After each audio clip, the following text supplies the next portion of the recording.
Bismillahirrahmanirrahim. Assalamu alaikum. I am Nimra Zafar. This is the video Legal Concepts CSS PMS in Law. Before starting our today's lecture, please subscribe the channel and press the bell icon so that you may get notification of the new videos timely. So let's move towards our today's lecture. Our today's lecture is about tort of defamation. First of all, we will study objective of the lecture, to understand the concept of defamation and to explain its kinds, essentials and exceptions. आज हम study करेंगे कि defamation क्या होती है, उसकी kinds, essentials और exceptions को भी स्टडी करेंगे. सबसे पहले introduction of the defamation. Every person has a right to have its reputation preserve. हर बंदे का, हर पर्सन का ये राइट होता है कि उसकी रेपुटेशन जो है वो प्रिजर्व रहे, उसको तहफ़्फ़ुज़ मिले, उसकी इज़्ज़त को, उसकी रेपुटेशन को तहफ़्फ़ुज़ मिले. This right of the reputation is acknowledged as a personal right of every person. के हर पर्सन का ये एक पर्सनल राइट होता है जिसको कोई भी वायलेट नहीं कर सकता. It is a jus in rem, a right absolute and good against the entire world. Jus in RAM का मतलब ये होता है कि ये एक ऐसा राइट है जो किसी के अगेंस्ट भी इन्फोर्सेबल है, और ये एक एब्सोल्यूट राइट है जो हर पर्सन के पास होता है. Meaning of defamation. The act of damaging someone's reputation by saying or writing bad or false thing about them. Defamation, अब पहले हम लोगों ने ये पढ़ लिया कि हर पर्सन का एक राइट होता है कि उसकी रेपुटेशन जो है वो प्रिजर्व रहे. अब हम पढ़ेंगे डेफामेशन क्या होता है, जो आज का हमारा टॉपिक है. डेफामेशन होता है कि किसी की रेपुटेशन को डैमेज करना. कुछ अल्फाज बोल के बेशक वो डैमेज करें हम किसी की रेपुटेशन को, या फिर उसके ख़िलाफ़ कुछ ऐसा लिख कर पब्लिश करवा दें जिससे उसकी रेपुटेशन ख़राब हो, और जो हम लोग लिख रहे हैं या बोल रहे हैं उसके ख़िलाफ़ सोसाइटी में वो झूठ पर मबनी हो, तो इसको कहते हैं डेफामेशन.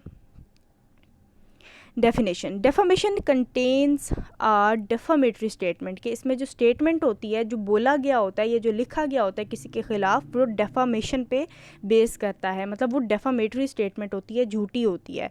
व्यू, रिप्रेजेंटेशन और साइंस, या किसी के बारे में हमारे कोई ऐसे व्यूज़ हैं तो वो डेफामेशन कहलाते हैं. Which tends to lower the fame और रेपुटेशन ऑफ अ पर्सन. जिससे किसी पर्सन की फेम या रेपुटेशन जो है वो कम होती है in the estimation of other peoples. इसमें एक केस लॉ है जिसमें हेल्ड ये हुआ, मतलब ये तय पाया कि man's reputation is his property more valuable than his other property. कि अब इसमें क्या मतलब है कि एक पर्सन की जो रेपुटेशन होती है, उसकी इज्जत होती है, वो हर प्रॉपर्टी से बढ़कर होती है. इसलिए किसी को ये हक नहीं होता कि उसके इस राइट को वायलेट किया जाए या फिर उसको बदनाम किया जाए. Cross reference section 499 of the Pakistan penal code also defines defamation. Defamation की डेफिनेशन हमें मिलती है सेक्शन 499 ऑफ पीपीसी में. Kinds of defamation. अब हम स्टडी करेंगे डेफामेशन की दो काइंड्स को. The wrong of defamation may be committed either by the way of writing or its equivalent or by the way of speech. अब defamation दो तरह से हो सकती है. एक तो अपने अल्फाज से, जो इंसान खुद बोल कर किसी को बदनाम करता है, या फिर उसके ख़िलाफ़ कुछ ऐसा लिख कर उसको पब्लिश करवाए सोसाइटी में जिससे वो सोसाइटी में बदनाम हो जाए. तो ये दो वेज़ हैं डेफामेशन के, जिनको हम क्या कहते हैं, libel and slander. Libel is a written defamation whereas slander is an oral defamation. कि लाइबल जो होती है वो रिटन फॉर्म में डेफामेशन होती है, और जो सिलेंडर होती है वो खुद मुंह से बोली गई ऑरल डेफामेशन होती है. Libel. A libel is a publication of a false and defamatory statement in permanent form. कि ये लाइबल जो होती है वो किसी गलत डेफामेटरी स्टेटमेंट की पब्लिकेशन करना, मतलब उसे पब्लिश कर देना सोसाइटी में, which injures the reputation of another person without lawful justification. और आपके पास उसकी कोई लॉफुल जस्टिफिकेशन भी नहीं है, आप किसी अपनी पर्सनल दुश्मनी के तहत उसको बदनाम करने पर तुले हुए हैं, जिससे उसकी रेपुटेशन जो है वो डैमेज हो जाती है. तो इसको हम कहते हैं लाइबल, जो कि परमानेंट फॉर्म में होती है, एक लिखी हुई फॉर्म में होती है. इसमें केस लॉ है जिसमें फैक्ट्स बताए गए हैं कि plaintiff was a women who was instructress in a physical culture and dancing bureau and also running an institution for poor Parsi girls. The defendant published a written obligation that she is so much busy and unfit to carry out her profession and ruining the future of the girls. अब यहाँ पर ये बात वो कह रहे हैं कि जो प्लेंटिफ है वो एक वुमेन है, मतलब जिसने सूट फाइल किया है किसी के अगेंस्ट वो एक वुमेन है. अब वो क्या कहती है कि वो एक फ़िज़िकल कल्चर और जो है एक डांसिंग ब्यूरो चला रही है जिसमें वो गर्ल्स को ट्रेन करती है। अब यहाँ पर जो डिफेंडेंट है जिसने डेफामेशन कमिट किया है वो जो है उसने क्या कहा था, एक रिटन ऑब्लिगेशन जो है उसने एक रिटन फॉर्म में एक चीज़ पब्लिश करवा दी थी सोसाइटी में कि ये जो वुमेन है ये बहुत ज़्यादा बिज़ी होती है और इस बिज़नेस को या इस प्रोफेशन को चलाने के लिए वो अनफिट है, ठीक है, और जिसकी वजह से वो इन लड़कियों की ज़िंदगी को तबाह कर रही है। उसने डिफेंडेंट ने बग़ैर सोचे समझे उसके ऊपर इस तरह से फॉल्स डेफामेटरी स्टेटमेंट जो है वो पब्लिश करवा दी उसके अगेंस्ट। अब यहाँ पर हेल्ड क्या हुआ, कोर्ट ने क्या फ़ैसला किया, it was held a gross liable. उसने कोर्ट ने ये कहा कि ये आपने लाइबल डेफामेशन कमिट किया है, मतलब एक डेफामेटरी स्टेटमेंट को लिखवा कर आपने सोसाइटी में पब्लिश करवा दिया जिससे प्लेंटिफ की रेपुटेशन ख़राब हुई है, डैमेज हुई है। तो ये क्या हुआ, डिफेंडेंट ने ग्रॉस लाइबल डेफामेशन कमिट किया। इंग्रेडिएंट्स ऑफ लाइबल, कि लाइबल डेफामेशन जो है उसके इंग्रेडिएंट्स क्या क्या होते हैं, एसेंशियल्स क्या क्या होते हैं, उसमें कौन कौन सी चीज़ें शामिल होती हैं। Following are the 3 ingredients of libel, the statement must be false, कि जो स्टेटमेंट डिफेंडेंट ने बोली हो, मतलब लिखवा कर पब्लिश करवाई हो, तो वो स्टेटमेंट जो है वो फॉल्स होनी चाहिए, मतलब झूठ पर मबनी होनी चाहिए। It must be in permanent form, permanent form का मतलब है कि वो लिखी हुई फॉर्म में होनी चाहिए। इट मस्ट बी डेफामेटरी, कि वो डेफामेशन पे बेस करती हो कि डिफेंडेंट जो है उसकी नीयत क्या हो, प्लेंटिफ को बदनाम करने की। The statement must be false. In order to prove liable, the plaintiff must prove that the statement made is false.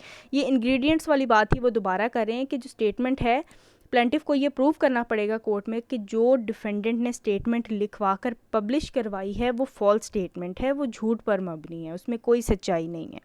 It must be in permanent form, कि वो लिखी हुई फॉर्म में होनी चाहिए, राइटिंग फॉर्म में होनी चाहिए, प्रिंट हुई हुई फॉर्म में होनी चाहिए, और ये भी कि वो किस मीन्स के थ्रू जो है वो पब्लिश हुई है, किस तरीके से वो पब्लिश की गई है।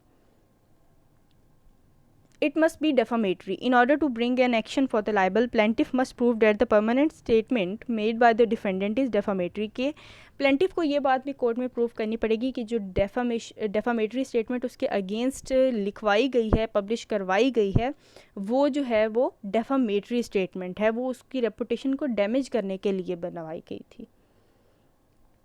नेक्स्ट सेकंड टाइप जो है डेफामेशन की वो है cylinder. A slander is a false defamatory verbal or oral statement which tends to injure the reputation of a person without lawful justification. कि यहाँ पर डिफेंडेंट जो है वो क्या करता है, वो ऑरल स्टेटमेंट बोलता है, बोलकर वर्बल स्टेटमेंट जो है वो किसी के सामने बोलता है और किसी को डिफेम करता है।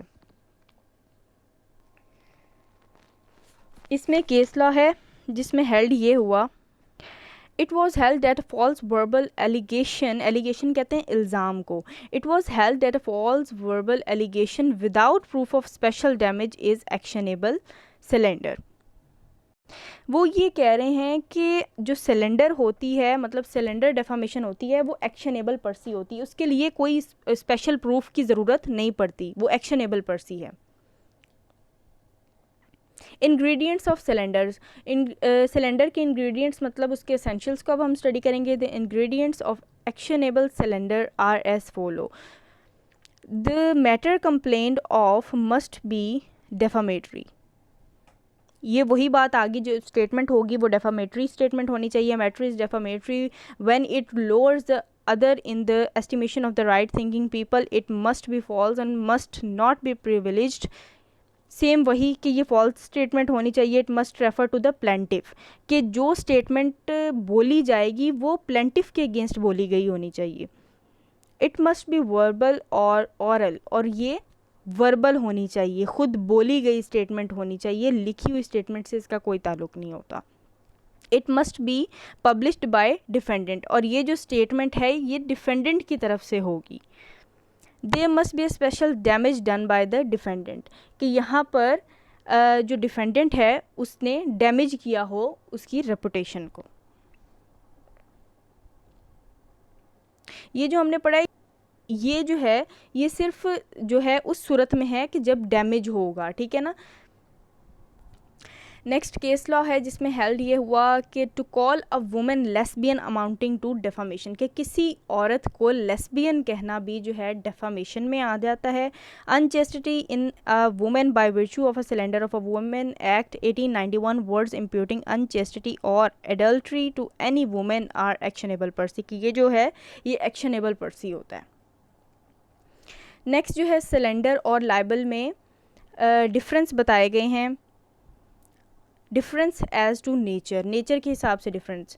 लाइबल में है, libel is a written defamation addressed to the eye, कि ये रिटन फॉर्म में होता है, और सिलेंडर जो है वो स्पोकन डेफामेशन होती है. नेक्स्ट है डिफरेंस एज टू परमानेंसी, कि जो लाइबल डेफामेशन होती है वो परमानेंट फॉर्म में होती है, लिखी गई फॉर्म में होती है. जो सिलेंडर होती है वो परमानेंट फॉर्म में नहीं होती, वो सिर्फ ऑडिबल होती है, मतलब अपनी वर्बल होती है, ज़ुबान से बोले गए अल्फाज होते हैं. Difference as to liability, libel is both a civil wrong and a criminal offence, ये दोनों सिविल रॉन्ग भी होता है, क्रिमिनल ऑफेंस भी होता है, क्योंकि ये किसी के ख़िलाफ़ पब्लिश की गई होती है.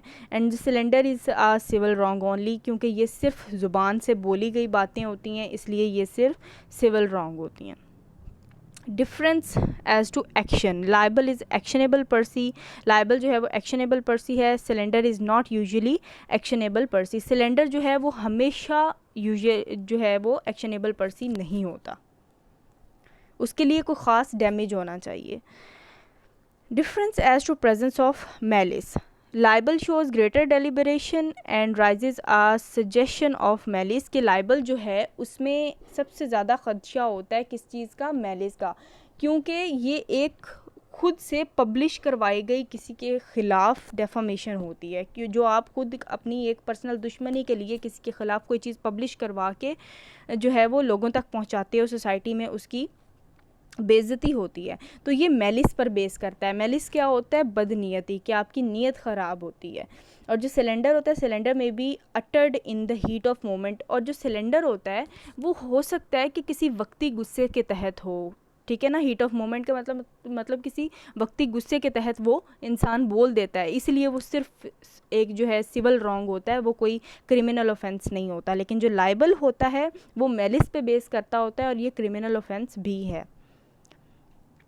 Conclusion. From the above conclusion, one can easily conclude that defamation is a gross wrong and actionable on proof of special damage. ठीक है, it may be in temporary and volatile form. अब वो यही कह रहे हैं कि जो डेफामेशन है वो जो है एक सिविल रॉन्ग है, जो कि एक स्पेशल डैमेज पर जो है विदाउट प्रूफ जो है वो एक्शनेबल पर्सी हो सकता है. This was all about our today's lecture. Thanks for watching the video, and if you like the video then don't forget to like, share and comment. Thank you so much.